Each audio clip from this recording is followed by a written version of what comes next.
의정부시가 314억 원을 들여 짓겠다고 했던 국제 테니스장. 지역에서 예산 낭비라는 비판이 쏟아졌는데요. 결국 시가 테니스장 건립을 전면 재검토하기로 했습니다. 시민 모두가 이용할 수 있는 복합체육공원으로 만든다는 계획입니다.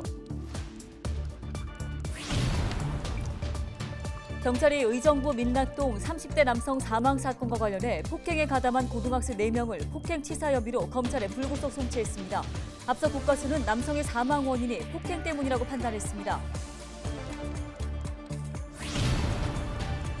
부동산 투기 혐의로 기소된 포천시 공무원 박모 씨에게 징역 7년이 구형됐습니다. 박 씨는 최후 진술에서 내부 정보를 이용해 투기한 사실이 없다며 무죄를 주장했습니다. 성비위를 저지른 경기문화재단 간부가 파면됐습니다. 관련 소식 취재했습니다.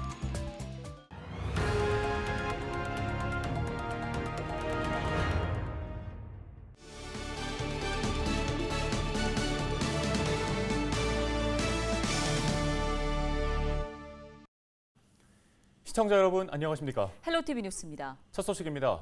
의정부시가 314억 원을 들여 짓겠다고 했던 국제 테니스장. 시는 이곳에 국제 테니스 경기를 유치하면 지역 발전에도 도움이 된다는 입장이었는데요.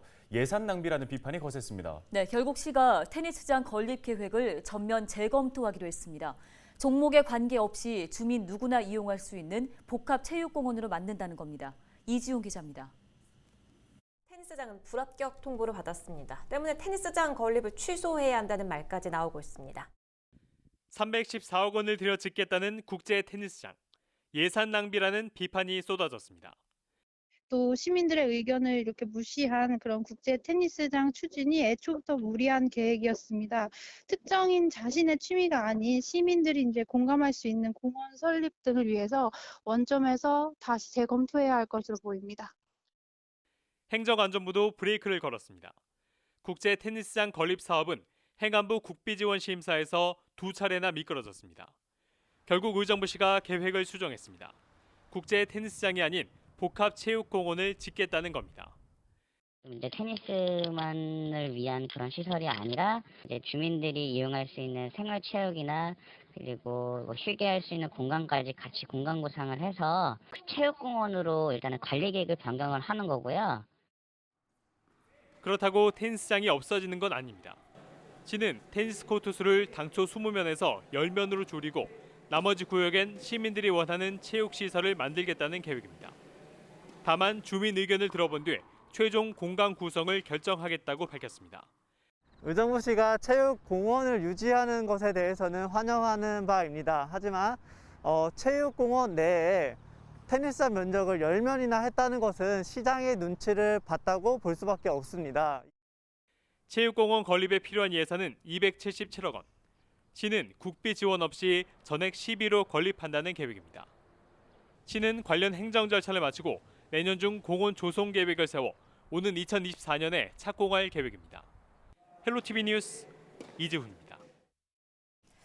경찰이 의정부 민락동 30대 남성 사망 사건과 관련해 고등학생 4명을 폭행치사 혐의로 검찰에 불구속 송치했습니다. 경찰은 기존에 입건했던 3명을 비롯해 폭행에 가담한 것으로 드러난 1명을 추가해 총 4명을 송치했다고 밝혔습니다. 이들은 지난달 4일 밤 11시쯤 의정부 민락동의 한 번화가에서 30대 남성과 다투던 중 남성을 폭행해 숨지게 한 혐의를 받고 있습니다. 한편 숨진 남성을 부검한 국립과학수사연구원은 남성의 사인을 머리 충격에 의한 출혈로 파악했고 폭행이 머리 손상의 원인이 됐을 가능성이 높다고 밝혔습니다. 부동산 투기 혐의로 기소된 포천시 공무원 박모 씨에게 징역 7년이 구형됐습니다. 의정부지법에서 열린 결심 공판에서 검찰은 박 씨가 내부 정보를 이용해 거액의 차액을 남겼다며 징역 7년과 함께 취득한 부동산 몰수 명령을 내려달라고 요청했습니다. 이에 대해 박 씨 측 변호인은 공무상 취득한 비밀을 이용하지 않았으며 전철 역사건설이 발표된 뒤에도 땅값이 상승하지 않았다고 반박했습니다. 박 씨는 최후 진술에서 내부 행정정보를 이용한 사실이 없다며 무죄를 주장했습니다. 박 씨에 대한 1심 선고 공판은 다음 달 13일에 열립니다. 지난 8일 오후 2시 30분쯤 의정부시 용현동의 한 상수도 공사장에서 무게 3톤 바위가 떨어져 작업 중이던 근로자를 덮치는 사고가 발생했습니다. 이 사고로 근로자 2명이 부상을 입고 병원으로 이송됐으며 이 중 1명은 치료를 받던 중에 숨졌습니다. 경찰은 비가 오면서 집안이 약해져 돌이 굴러떨어지는 사고가 발생했을 가능성에 무게를 두고 목격자 등을 상대로 정확한 사고 경위를 조사 중입니다. 다음 소식입니다. 마을 교육 공동체 활성화를 모색하기 위해 양주시 의회가 나섰습니다. 지역 공교육의 새로운 변화가 기대되는데요. 네, 양주 교육정책 토론회 좌장을 맡은 안순덕 양주시의회 의원을 연결해 관련 이야기 자세히 나눠보겠습니다. 네, 의원님 안녕하십니까? 네, 안녕하세요. 예, 마을 공동체 하면 이제 여러 의미가 있습니다. 지역 구성원들이 교육에 대한 권한과 책임을 나눠 갖고 마을이 아이들의 배움터가 된다는 뜻이기도 한데요. 자, 이 마을 공동체 활성화의 의미와 필요성에 대해 먼저 설명 들어보겠습니다. 아이들을 마을의 주인으로 성장시키는 것이고, 마을 학습과 성장 결과가 결국 지역사회로 환원되는 구조를 통해서 마을을 발전시키고 지역 경쟁력을 제고할 수 있기 때문에 마을 공동체 활성화는 꼭 필요하다고 생각됩니다. 네, 마을 공동체 활성화를 고민하기 위한 토론회가 열렸다고 들었습니다. 어떤 의미 있는 방안들이 제시됐는지 궁금한데요. 네네. 지방자치단체는 학교 교육 지원과 마을 교육 공동체를 유사하게 보는 시각을 개선해 달라라는, 그리고 지역 교육 당국은 혁신 교육 지구 사업과 또한 마을 교육 공동체가 시너지를 낼 수 있도록 노력할 필요가 있다라고 말씀해 주셨습니다. 한 예로 학교는 공간을 개방하고 그다음에 마을 공동체 센터 역할을 해낼 수 있도록 도움을 주셔야 한다라는 의견을 내셨고요. 그다음에 민관학이 민주적으로 참여하는 의사결정기구, 또한 충분한 공감대가 형성된 중간 지원 조직과 주체 간 상호 신뢰 관계 등을 해결하기 위해서 양주만의 교육 공동체를 만들기 위해서 협의해 나가야 된다는 그런 의견을 주셨습니다. 또 하나는 우리 마을 안에서 생태적 삶을 추구하며 살아가고 또 그 삶에서 지속 가능한 마을 자원과 조화로운 유기적 융합 관계를 맺어야 한다라는 양주시다운 나다운 마을 교육을 해 나가야 된다라는 의견을 주셨습니다. 또 한 가지 지방 교육의 패러다임이 마을 전체를 교육 공동체화하는 방향으로 변화 중이기에 우리도 이에 맞서 거시적인 시각에서 장기 로드맵을 마련해 달라는, 그래서 실질적인 교육 지원 시스템을 구축해야 한다라는 것을 굉장히 강조해 주셨습니다.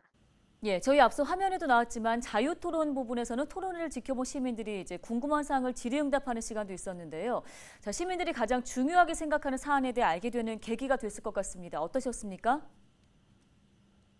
시민들께서 바라보는 방향의 토론이 나오면 즉각 거기 댓글을 엄지척 이러한 방향을 짧게 보내주셨던 거에 대해서 굉장히 감동이었고요.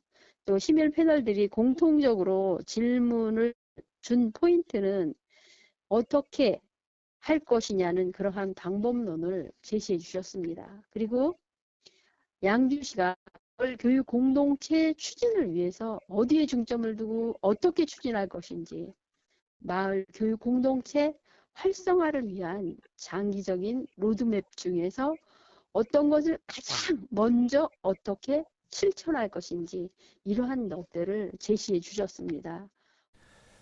네, 모호한 미사 여구가 아닌 분명하고 또 구체적인 방법론을 원하고 있다라는 방증일 것 같습니다. 어떤 계획 세우고 계십니까? 먼저 마을 교육 공동체 시행을 위한 공감대 형성과 그다음에 선진 사례에 대한 연구가 필요한 상황으로 양주교육 발전을 위해 최선을 다해야겠다는 생각을 했고, 그 다음에 민관학, 마을 교육 공동체 거버넌스 구축, 그 다음에 운영, 이러한 것들과 마을 교육 공동체 활동가를 양성해야 되겠다라는, 그리고 지원을 제대로 해야 되겠다는, 그 다음에 또한 마을 공동체가 코디네이터 육성, 이런 것들을 추진해서 이 사업에 대한 확실한 그러한 제안을 해야 할 것이라는 제 역할이 분명해진 것 같고요. 그다음에 마을 공동체가 성공하기 위해서는 가장 중요한 건 현장의 교육이라고 생각합니다.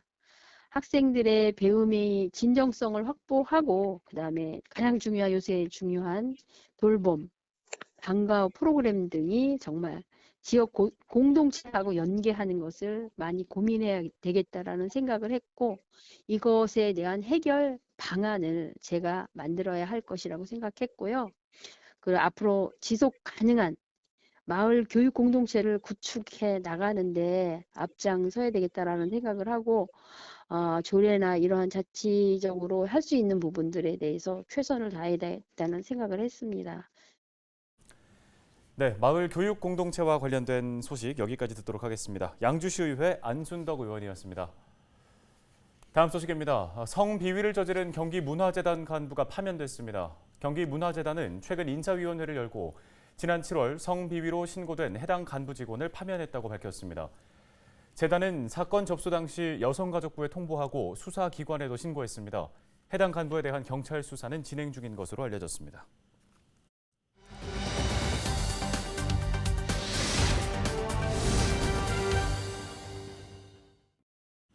정부가 지난 6일부터 5차 국민지원금 신청을 접수했습니다. 네, 지급액은 1인당 25만 원으로 신용카드와 지역사랑 상품권 등 4가지 수령 방법 가운데 하나로 선택할 수 있습니다. 5차 재난지원금에 대한 지역민들의 의견은 어떨까요? 송하영 기자가 여론은 지금을 통해 들어봤습니다.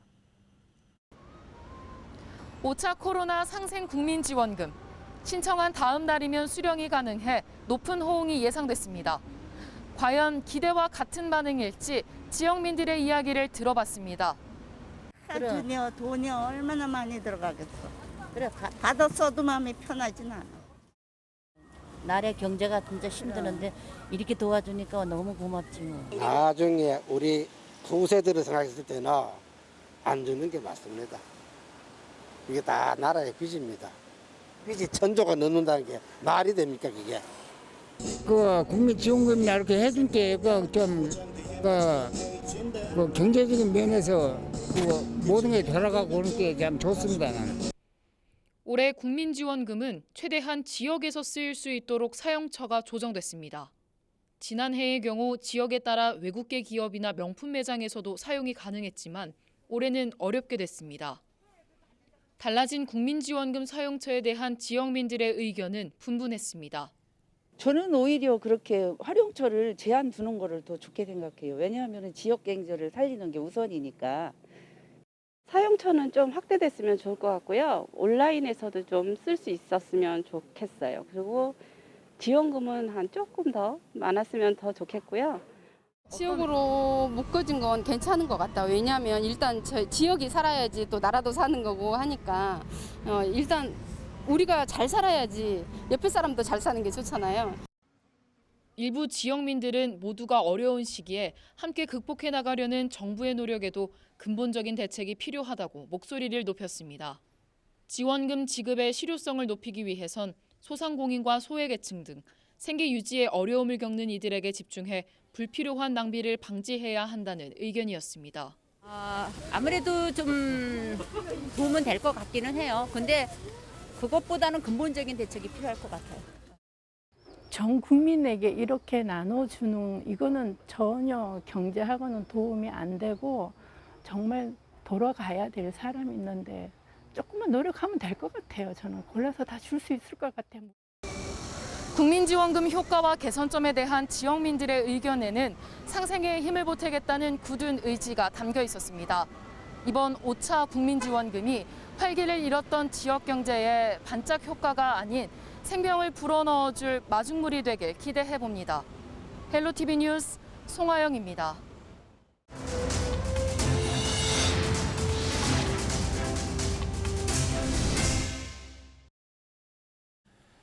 헬로티비 뉴스, 저희가 오늘 준비한 소식은 여기까지입니다. 네, 시청해주신 여러분 고맙습니다.